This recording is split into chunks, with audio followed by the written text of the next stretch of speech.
notes. But before we get into it, please hit that like button and subscribe to the channel. FYI, I will be attending the trial for the first week starting on May 12th. So I'll be there for the opening arguments, and then I'll just kind of see how it goes to see if I can cover the whole trial.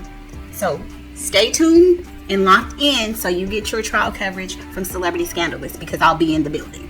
So there's so much happening daily with the Diddy case. So today was his last appearance, his last hearing before the trial starts next week. He appeared in court to finalize some issues. The judge asked if he had had any drugs or alcohol within the last 24 hours and confirmed that he was in his right mind, while proceeding to ask him about rejecting the plea deal. The judge asked him if he had rejected the plea deal, and Diddy confirmed that he had, because it was his final opportunity to accept or deny before the beginning of the trial.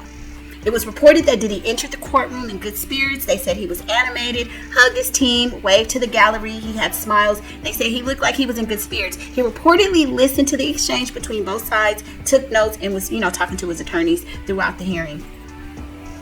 One of Diddy's attorneys raised an issue about the lawyer Lisa Bloom, the women's rights attorney, the one, her daughter is Gloria Allred. He was making comments, and they said that they didn't like the comments that she was making in the BBC documentary. Now, I'm not exactly sure which documentary she appeared in. There have been so many, but apparently Diddy's legal team feels that they said her behavior is deeply disturbing. They argued that she's using the documentary to bolster her client's credibility. So Combs' team added that they have done everything they can to speak to her respectfully. It sounds like they're getting really pissed with her. And I feel like they were, they, based on what I'm reading, that they want something to happen or to silence her about this.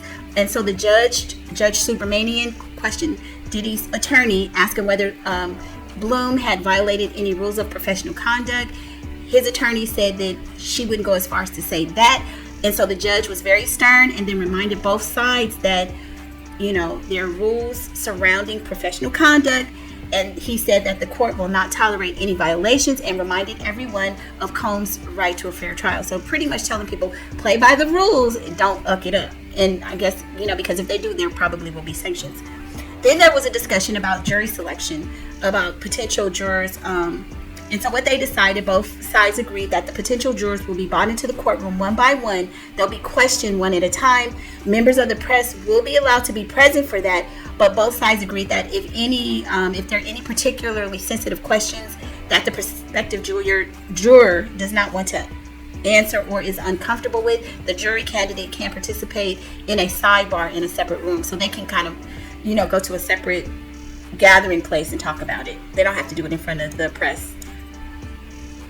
And it says, although Subramanian worried that the jury selection process could take a significant amount of time, because the lawyers are saying that there could be as many as 150 potential jurors. So each one of them will have a questionnaire. The questionnaires can take between 20 to 30 minutes to answer. So the prosecutors believe that they can make it work. They're saying that they can kind of narrow it down and kind of move quickly. And they're saying that they don't believe that they will need to see all 150 people. And they really just need to narrow it down to 45 qualified jurors. And they're planning to do that fairly fast. So they want to make sure that they do it before the end of next week, or at least by the end of next week, so that both sides can prepare for their opening arguments or statements starting on May 12th. So stay locked in. I'm going to be reporting from New York because I'll be going to the trial. I'll be there for the opening statements. I'll also be talking to Storm Monroe. I'll be working with him, giving him details, everything that I can from the notes that I take inside the court. I don't have my press pass, so I won't be able to tweet from inside, but you can listen to Inner City Press. And again, I'll be taking very thorough notes to keep y'all up on what's going on. So anyway, stay tuned, and I'll see you on the next video. Jump in the comments and let me know your thoughts. It's getting close to game day, y'all.